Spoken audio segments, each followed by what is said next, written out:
নমস্কার বন্ধুরা, আমার আরও একটি নতুন ব্লগে তোমাদের সবাইকে স্বাগত জানাই। আশা করছি তোমরা যে যেখান থেকে আমার ভিডিওটা দেখছো সবাই ভালো আছো, সুস্থ আছো। আমি মোটামুটি ভালো আছি।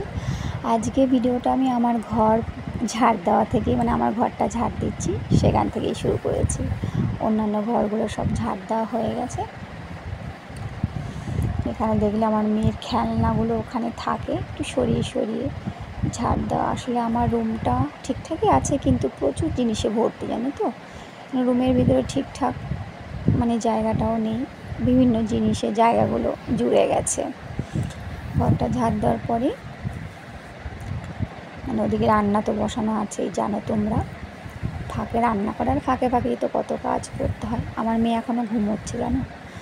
ঘরটা ভালো করে ঝাড় দিয়ে নেওয়ার পরে তারপর বাদবাকি কাজ।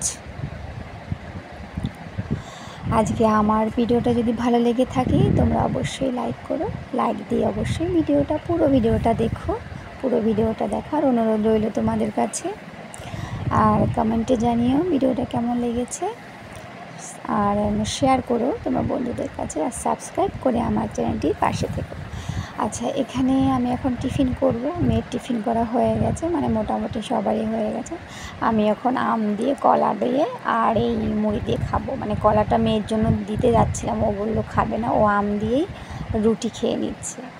আচ্ছা বন্ধুরা, তোমাদের মধ্যে কেউ কি আছো যে আম দিয়ে এভাবে মুড়ি দিয়ে খেতে ভালো লাগে? অবশ্যই কমেন্টে জানি। আর টিফিন করে একটু ছাদে এসেছি, দেখো অনেক দিন বাদে এত সুন্দর একটা গোলাপ পেয়েছি গাছে। কত সুন্দর লাগছে না গোলাপ গাছটা, গোলাপ ফুলটা। গোলাপ গাছটা দেখো কীরকম ট্যাড়া ব্যাকা হয়ে গাছটা হয়েছে, জানো তো। আসলে গাছটার বয়সটাও অনেকটা হয়ে গেল। ফুলটা কিন্তু দারুণ লাগছে। আর এখানে আজকে দেখলাম একটা জবা ফুটেছে। আচ্ছা, আজকে এই ঘরের কিছু জায়গা আমি পরিষ্কার করব। প্রচুর ধুলো বালি জমে গেছে, জানো তো। আর এই আলমারিটা দেখছো, এটা হলো আমার মেয়ের আলমারি। আমার মেয়ে হওয়ার পরে আমার শ্বশুরমশাই এই আলমারিটা আমার মেয়েকে গিফট করেছে। উনি তো এইসবের কাজ করেন, উনি নিজে হাতেই এই আলমারিটা বানিয়েছে। তা আলমারির উপরে না একটা মোটা পেপার ছিল, ওটা ফেলে দিয়ে আমি আমার একটা পুরনো দোপাট্টা ওপর দিয়ে এবার সমস্ত বইগুলো, এখানে বই আছে, ঠাকুরের বই আছে, আর 2-3টে ডায়েরি আছে আমার মিষ্টির বাবার, আর আমার মেয়ের একটা ফাইলস আছে, ওখানে ওর সমস্ত কাগজপত্র আছে। যাই হোক, ভালো করে এই আলমারিটা পরিষ্কার করে নিলাম। আর খাটটাও না দুপাশে আমি একটু পরিষ্কার করে নেব যতটা পারি।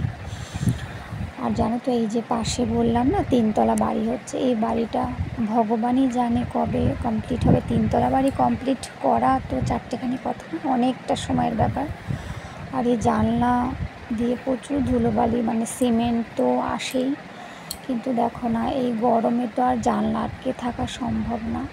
কিন্তু পাশাপাশি থাকতে গেলে এগুলো তো মানতেই হবে। এখন আর কি, অনেক কষ্টে অনেক বাধ্য হয়ে মানছি, কিছুই করার নেই। যাই হোক, এই বিছানা চাদরটা আর 2 দিন রাখবো, তুলে ফেলবো। বিছানা চাদরটা এবার তোলার সময় হয়ে গেছে। আমি পুরো ঘরটা আবার পুরো ভালো করে ঝাড় দিয়ে নিয়েছি। ঝাড় দেওয়ার পর না ধুলোবালি কেটেছি, তাই স্নান করে ফ্রেশ হয়ে মাথা ঠান্ডা করে এখন আবার রান্নাঘরে এলাম। আজকে একটু চিকেন রান্না করব। অনেক দিন বাদেই না চিকেনটা ম্যারিনেট করছি। সপ্তাহে একদিনই চিকেন হয়, কিন্তু ম্যারিনেট করা আর হয়ে ওঠে না। কিন্তু আজকে একটু করলাম। পরিমাণ মতো নুন, হলুদ আর কাশ্মীরি রেড চিলি পাউডার দিয়ে, একটু লেবু রস দিয়ে আর সামান্য একটু সর্ষে তেল দিয়ে মেখে রাখবো। যতক্ষণ রান্নাটা আমি এখনই করব, যতক্ষণ ধরো আলুটা ভেজে তুলবো বা মশলাটা যতক্ষণ কষতে থাকে ততক্ষণে যতটা থাকে ঢেকে রেখে দেবো। আচ্ছা, চিকেন রান্নাটা তোমরা দেখতে থাকো। আর তোমরা দেখলে যে যখন আমি ঘরটা পরিষ্কার করছিলাম না, তখন ওইভাবে ওঠা বসা করে কাজ করতে না আমার এখন সত্যিই সমস্যা হয়।